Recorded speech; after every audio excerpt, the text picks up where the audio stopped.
Hi everyone, it's Rhoda, and today I'm going to be using my dehydrator. I have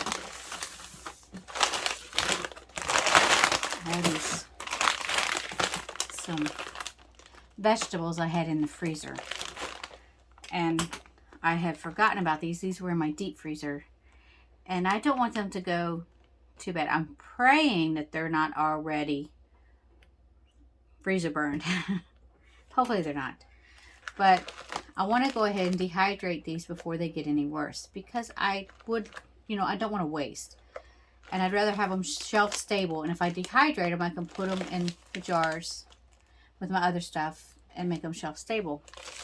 And I can just add them to my soups or stew, or whatever I'm cooking. But I've got some mushrooms, corn, broccoli cuts, and mixed vegetables that I need to put in my dehydrator and go ahead and get them dried out. I've had people ask me about this, and my sister also, I know she would like to have one. This one is actually Daddy's. Mom and Daddy was dehydrating for a while. They would dehydrate quite a bit of stuff. And then they just stopped, and it just sat, and they weren't doing anything else. And I asked them if I could use it, and they said sure. So I've had it for the last 2 years, and I've been dehydrating my vegetables. And this here was in this one is kale. I think it's kale. Yeah, this one's kale. If I have bags of spinach in the freezer, I'll let it drain, and then I'll spread it out, and I'll dehydrate my spinach in this too. But this is kale, and sometimes I'll put this in my eggs. And I even I'll take my kale and I'll lay it out in here, and I'll even make kale chips out of it. And I love that. I put a little seasonings on it and dehydrate it, and it tastes really good that way. I also do the same with tomatoes, sliced tomatoes. I will season them, throw them in here, and I like eating the sliced tomatoes. It's almost like a chip, and we'll eat them that way. And marshmallows. My grandson loves dehydrated marshmallows. This is my dehydrated marshmallows, and they're hard. I've got them vacuum sealed. I'll put the rings back on it, but they're vacuum sealed in there. Whoops. But they're crunchy, real crunchy. See? He likes them on his hot chocolates and different things. And they're pretty good in cereal like that too. Little hard marshmallows.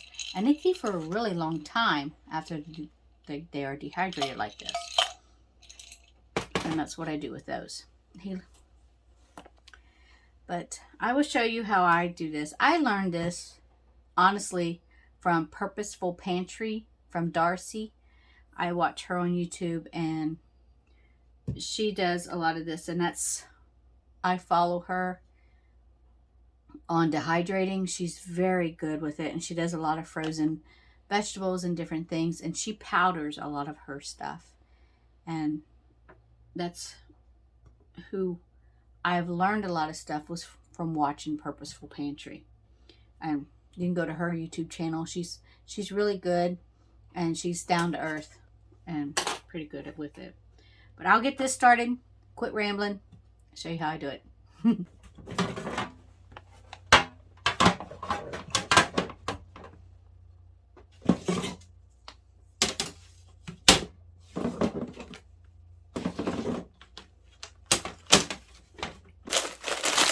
I'm just making sure I'm breaking up all the pieces of vegetables in there before I pour them out.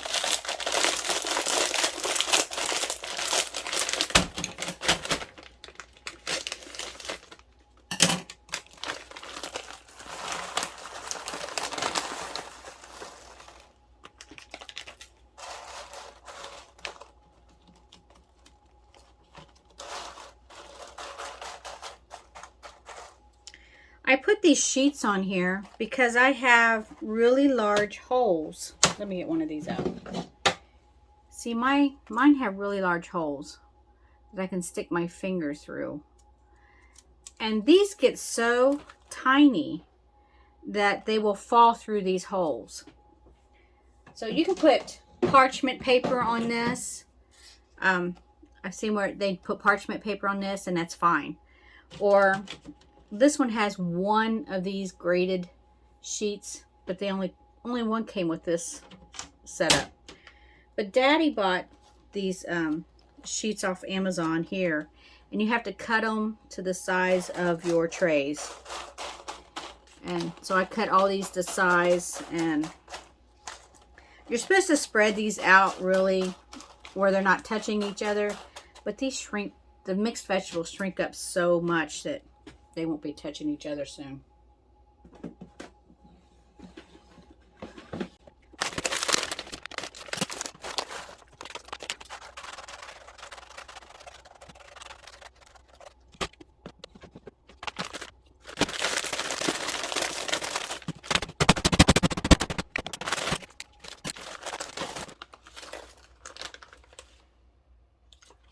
Oh, I am having a roast tonight, and these would be great in that roast. I'm not going to dehydrate these. I'm going to put these in my roast tonight.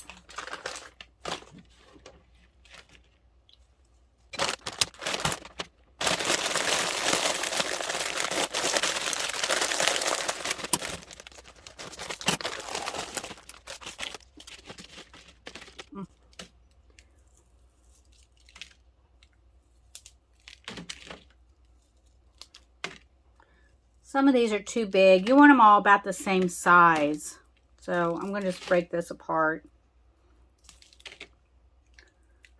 if I can. Probably easier if I cut it.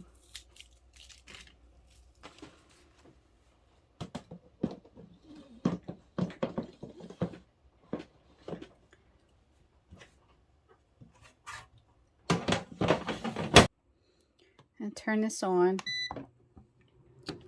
I don't know if you can see that, and turn my light off. Yeah. And then I'm going to turn the hours up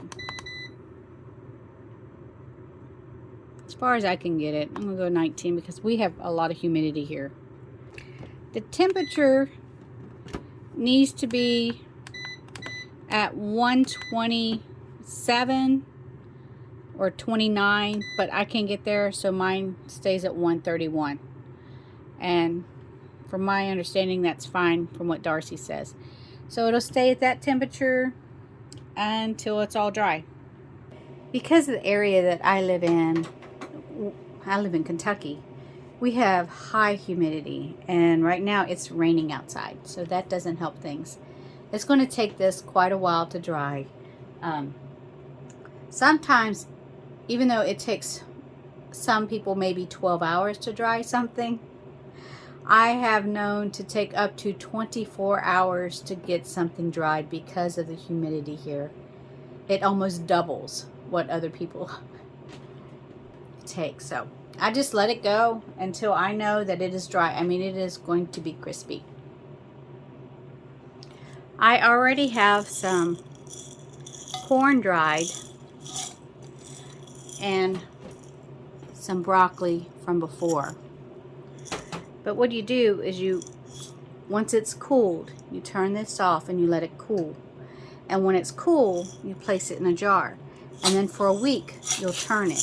And if there's any part in it that's sticking or anything, if you feel that it's not dry enough, hopefully within the first day or so, you'll notice that it's not dry. You will put it right back in your dehydrator and you'll dry it out more. Then let it cool. You do it over again. Put it in your jar and start over with the process. But you just shake it, turn it around for a week. You're conditioning it, is what she calls it. Conditioning it. And they'll be real hard. They'll be real hard and tiny. See how tiny the corn gets? I mean, it gets tiny. And they're real crispy. Real crispy. I like eating them like this. I know that sounds silly, but real crispy. I've done carrots and everything this way. You can also take this and you can powder it and make it into a vegetable powder. And that green bean was good. But that's what it turns, that's what that turns into. Now with the broccoli, if I've got it vacuum sealed. I did good on vacuum sealing that one. The sticks get, see, they get really crispy. That gets woody. That really needs to be rehydrated for a while. But the little, see, the little crowns of it and everything get real dried out, real good. I mean, they're crispy. You can see that it just falls apart. It's real dry. But you just put it in your soups or whatever you want to put it in, or your casseroles. You just add a little bit extra water so it can rehydrate. And that's what I'm doing today. I don't want to, I mean, I could show you and pull the trays out and show you everything, but I pretty much just showed you what it turns into. And I don't powder anything. I guess I can. But they say once you powder it, it doesn't store as long as it is like this. You have a less shelf life if it's whole than once you powder it. So once you powder it, you want to make sure you use it up. So that's something you need to realize. Now the kale, a lot of people will take kale because you know how kids are and stuff. And spinach, they'll take it and they'll dehydrate it. They will turn it into powder, and then they will put it in things where the kids can't see it. And that way they're getting their nutrients in a different way. Sneaky, but it accomplishes something. It's like in my household, I put onion powder in everything. I could eat onions for every meal, but my husband can't stand the texture and the strong taste of an onion. Now, if it's a real mild onion, he still can't taste, he can't stand the texture of it. So I powder, onion powder goes in everything that I make. And he loves it. I just make sure I don't overdo the onion powder. I put a little extra on mine, but not his. The things you do for our kids. But until next time, I hope this helps you out. I will let this continue to go. But you see the end result of what it turns into. God bless you.